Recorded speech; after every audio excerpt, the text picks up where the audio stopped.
Alright, so we're going to be looking today at poetry terms and techniques.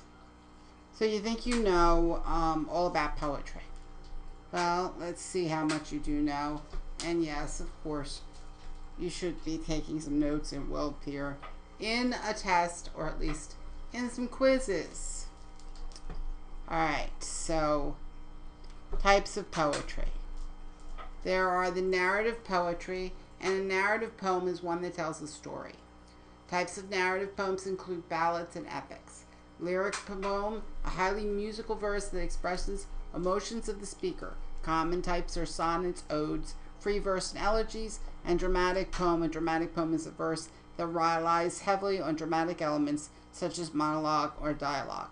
Two types of dramatic poetry, a dramatic monologue and soliloquy. And we've already seen a dramatic monologue in To My Last Duchess. So what's a ballad? Well, come on, you can kind of guess. You've heard ballads before. A ballad is a narrative poem, sometimes sung, that tells a dramatic story. Think country music. What about an acoustic poem? Acrostic poem. What's an acrostic poem? Well, acrostic poem is when the first letters of the line spell a word, often the subject of the poem.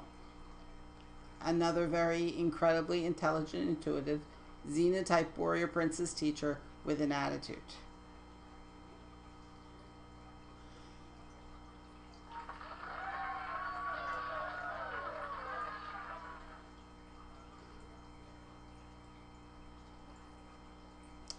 Okay, hotshots. What's an epic poem? Well, an epic poem is a long narrative poem centering on a heroic figure who represents the fate of a nation. We see this usually in book form, such as the Odyssey and the Iliad. Obi-Wan has taught you well, and the Force is with you, young Skywalker.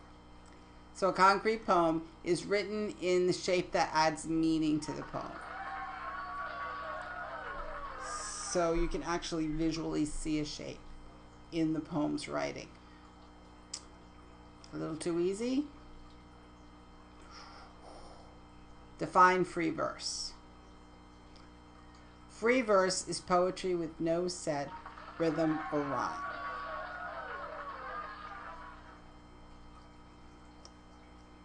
Aha, most impressive. A challenge, you say. Well, here you are. Define blank verse.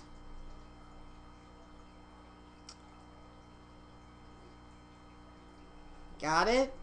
You've seen a lot of it. Blank verse is unrhymed iambic pentameter, meaning there are 5 beats per line. A bit of tutoring you need, huh? Well, if a person is to become one with the Force, what type of poem? Well, an elegy or an elegiac poem, which is a meditative poem mourning the death of an individual.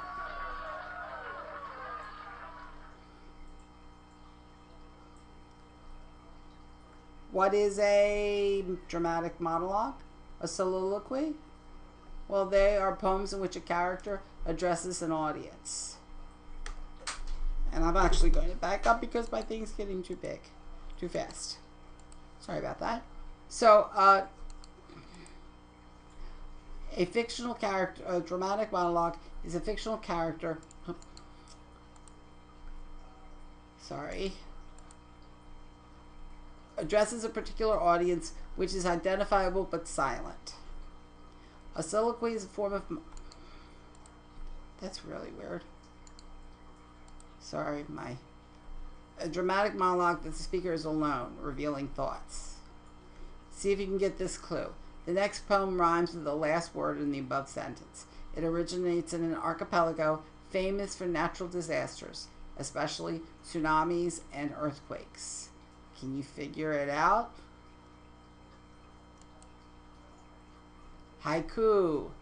A 3-line poem is usually about nature with the syllable pattern 575. This is a style originated in Japan.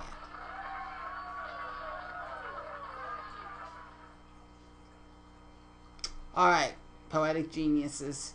What is another poem similar to haiku but longer? Well, a tanka. This is a 5-line poem, usually about emotions with the syllable pattern 57577. Similar to a haiku, but tanka poems have more syllables and use simile, metaphor, and personification. They're usually written about nature, season, love, sadness, and other strong emotions.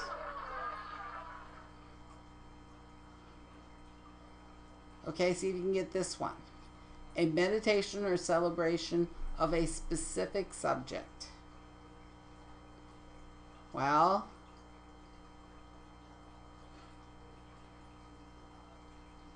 an ode, which is a meditation or celebration of a specific subject. For example, Ode to a Grecian Urn.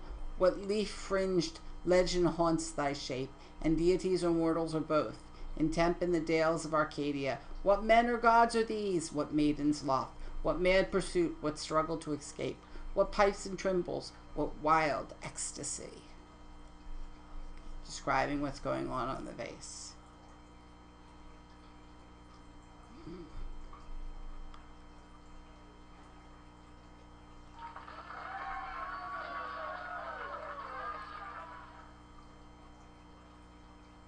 Alright, let's see if you get this one. Blank is a poem of 14 lines in iambic pentameter. You got it, a sonnet. A poem of 14 lines in iambic pentameter. So here's the new Colossus. Not like the brazen giant of Greek fame, with conquering limbs astride from land to land. Here at our sea-washed sunset gates shall stand a mighty woman with a torch, whose flame is the imprisoned lightning, and her name Mother of Exiles. From her beacon hand glows worldwide welcome. Her mild eyes command the air-bridged harbor of twin fame. Keep ancient lands your storied pomp, cries she, with silent lips. Give me your tired, your poor, your huddled masses yearning to breathe free. The wretched refuse of your teeming shores. Send these, the homeless, tempest-tossed to me. I lift my lamp beside the golden door. If you recognize that last part, it's the poem in the bottom of the Statue of Liberty.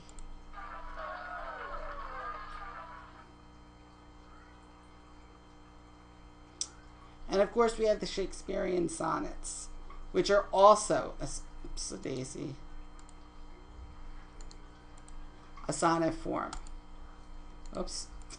Yeah, let's see if I can hit this correctly. Let me not to the marriage of true minds omit impediments. Love is not love, which alters when it alteration finds, or bends with the remover to remove. Oh no, it is an ever-fixed mark that looks on tempest and is never shaken. It is the star to every wandering bark, whose worth unknown through his height be taken. Love's not time's fool, though rosy lips and cheeks, with his bending sickle's compass come. Love alters not with his brief hours and weeks, but bears it out even to the edge of doom. If this be error and upon me prove, I never writ, nor no man ever loved. So, stanza, rhyme scheme. Well, a stanza is a group of lines within a poem. A rhyme is a repetition of the same sound, and a rhyme scheme is the regular pattern of end rhyme in a poem. So now let's go over common forms. What's a couplet?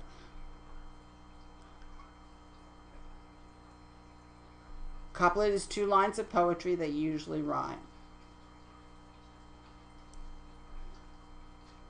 These are all couplets. Days rhymes with ways, greens rhymes with queen, skin rhymes with American. Not bad. What about tercet or triplet? Well, tercet or triplet are any 3 lines of poetry, whether as a stanza or as a poem, rhymed or unrhymed, meter or unmetered. You're getting it. Now about a quatrain. 4 lines of poetry usually have a rhyme scheme. So it's usually, often it's a stanza within a poem that consists of 4 lines. Most common form rhyme patterns include AABB, ABAB, ABBA, and whatever. A quintain, it's of course 5 lines.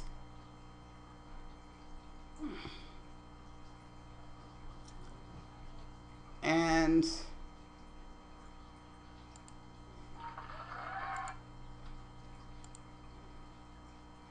does it ever end? Not really.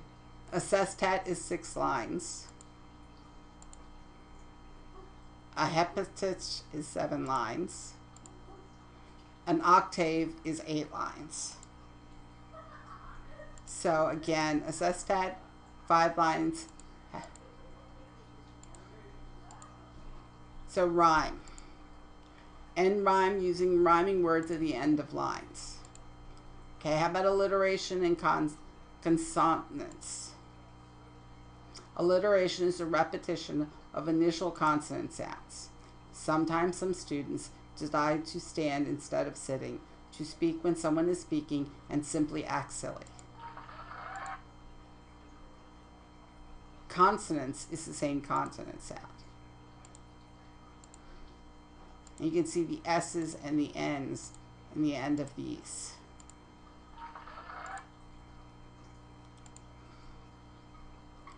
Alright, so what's assonance? That's a repetition of vowel sounds among words that begin or end with different consonant sounds.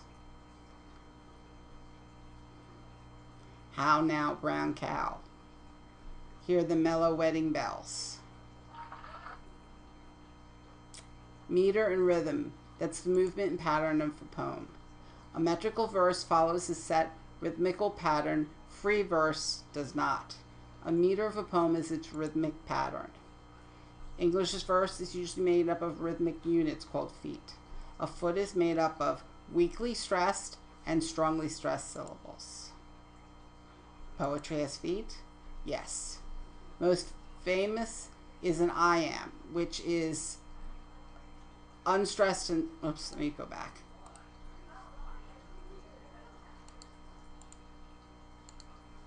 Unstressed and stressed, afraid. A tochi, which is stressed, unstressed. Freedom. Anapest, which is unstressed, unstressed, stress, in a flash.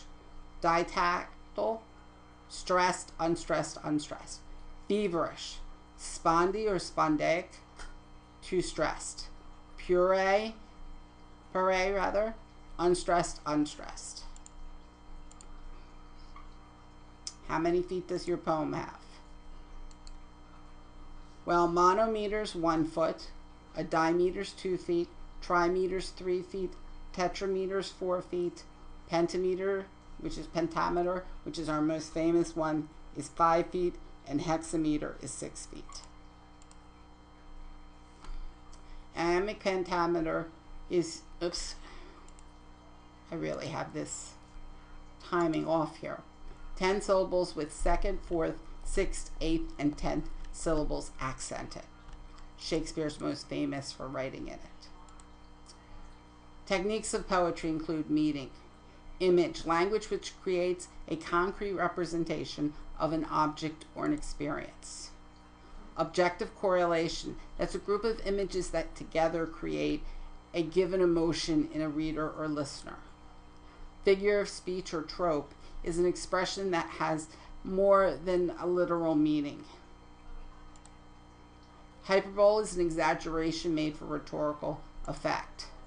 Metaphor is a figure of speech in which one thing is spoken or written about as if it were another. Tenor of the metaphor is the writer's actual subject. The vehicle of the metaphor is the other thing to which the subject is compared or likened. Personification and similes are also types of metaphors. Metomony is the naming of an object associated with a thing instead of the name of the thing itself. The White House example for as the president, or the crown for the royal person, the king or the queen. A simile is a comparison using like or as. Synestity is a figure of speech that combines in a single expression images related to two or more different senses. And synecdoche is a figure of speech in which the name of a part of something is used in place of the name of the whole. Hired hands for laborers. Some rhetorical techniques. They are extraordinary but literal uses of language to achieve a particular effect. Antithesis. It's a rhetorical technique in which words, phrases, or ideas are strongly contrast, often by repeating a grammatical structure. To err is human, to forgive divine. Apostrophe. A rhetorical technique in which an object or person is directly addressed. Catalog. A list of people or things. Chiasmus. Rhetorical technique in which the order of occurrence of words or phrases is reversed. We can weather changes, but we can't change the weather.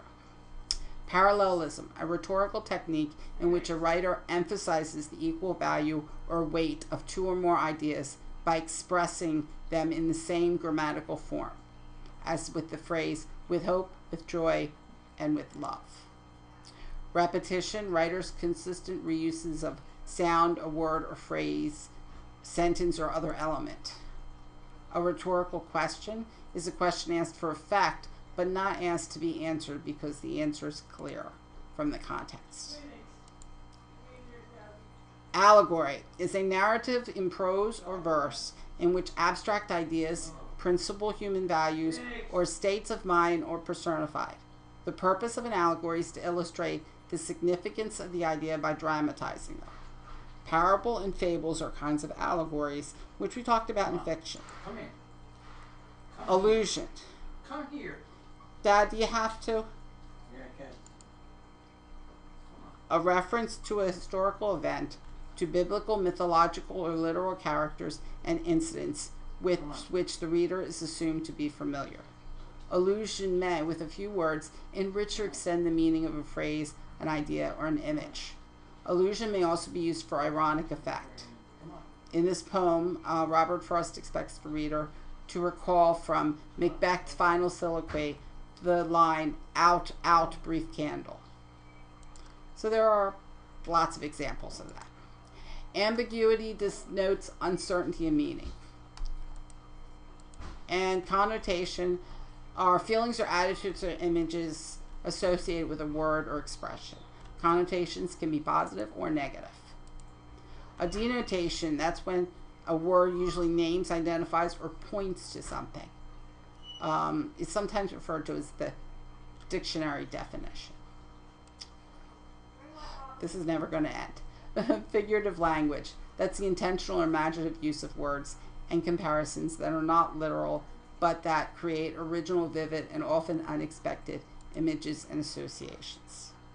Hyperbole is the exaggerated expression, often called overstatement for particular effect, which may be humorous, satirical, or intensely emotional. Irony, in general, a tone or figure of speech in which there is a discrepancy of striking difference or contradiction between what is expressed and what is meant or expected. Irony may be used to achieve a powerful effect indirectly. Sorry about my typing. In satire, it may be used to ridicule or criticize. A metaphor is a form of analogy, which we talked about in fiction, or a comparison where the author finds or expresses similarity between dissimilar things. Onomatopoeia is the use of words or phrases that sound like things to which they refer. Meow, clink, boom, mumble. Oxymoron is kind of related to a paradox. A oxymoron is a figure of speech in which two contradictory or sharply contrasting terms are paired for effect. For example, jumbo shrimp, army intelligence, wise fool, eloquent silence, and so on.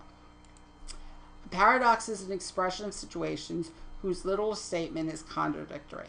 Less is more. Satire is a form of style used elements of irony, ridicule, exaggeration, understatement, sarcasm, humor, and absurdity to criticize human behavior or society. Simile is an expression that is a direct comparison of two things using words like and as if it seems and appears. I wandered lonely as a cloud. The speaker is the narrative voice of a poem. It can also be a character if the poem is a dramatic monologue. Symbol is anything that stands for or suggests something else. Flag is a symbol for America. Understatement is an expression in which something is presented as less important or significant than it really is. Understatement is often used for humorous, satirical, or ironic effects. All right. Stanza, group of lines within a poem. Rhyme, repetition. Rhyme scheme, the regular pattern of end rhyme. Meter and rhythm, movement and pattern in a poem. Iambic pentameter, 10 syllables with second, fourth, sixth, eighth, and 10th syllables accented. Blank verse, unrhymed iambic pentameter. Acrostic poem, first letters of the line spell a word. Free verse, poetry has no set rhythm or rhyme. Alliteration, repetition of initial consonant sounds. Consonants, the same consonant sound. And we have assonance, repetition of vowel sounds. Words that begin or end with different consonants. Internal rhyme, pattern where words within a line rhyme. Whoops. Couplet, 2 lines of poetry that rhyme. Triplet or tercet, 3 lines. Quatrain, 4 lines. Cinquain, 5 lines. Ballad, a narrative poem sometimes sung that tells a dramatic story. Epic, a long narrative poem centering on a heroic figure who represents the fate of a nation. And concrete poem is a poem written in a shape that adds meaning to the poem. All right, so enjoy your quiz. And this was a long PowerPoint, but a lot of the material in here will apply to other weeks. So you can go back and look at it again. We also have it without my recording, so if you want to slow the PowerPoint or view it in different form. We also will have another lecture which will go over each of the poems from this week. Oh, and an elegy is a meditative poem mourning the death of an individual. Dramatic monologue, a poem in which a character addresses an audience. A haiku is a 3-line poem about nature with a syllable pattern 575. All right. Talk to you later.